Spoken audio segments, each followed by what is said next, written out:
All right, the next question comes from Drew Mickelson at King 5. He says the bill regarding initiatives created concern from the current and past secretaries of state. What are your concerns about it, and do you think that it has enough support to pass? I just think it's undemocratic. I mean, look, we have the access to direct democracy in our Constitution. It should be one of our most cherished rights to put an initiative directly in front of the legislature, in front of the people, to provide for referendum. And what this bill does very clearly is disenfranchises the voters from, and makes it harder for them to do that. We already have a very high bar.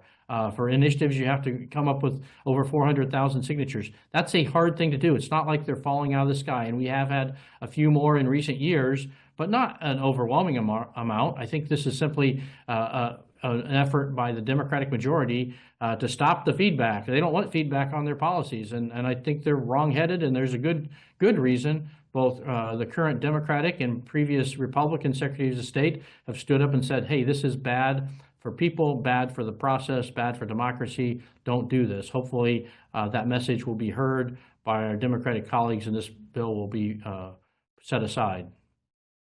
Yeah, I agree with Senator Braun. I think this is pretty shameless. It's a pretty shameless way of trying to silence the people because they are, maybe not going along with your entire, legislative priorities, and they may have their own ideas. I think it's also important for us to call out, as Senator Braun did, and thank the people that are standing up to their own party to say this is wrong, and it. It's Secretary Hobbs, former State Senator Reuben Carlisle. Senator Carlisle and I did not agree on much, but I appreciate the fact that he's willing to stand up and say it. And I think a lot of people realize what this attempt is, right? This is a continuation of a many sessions long assault on the initiative process because it's inconvenient and it challenges the leadership of the Democrat majority. So I am hopeful and confident that we're going to see this bill defeated.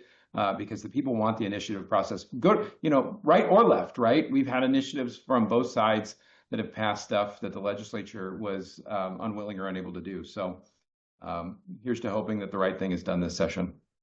If I could just add one thing here, this is not the first movement in this particular direction. If you think back just a few years ago, the people used to have the ability through advisory ballot to make their voices known about the various taxes that the legislature passed.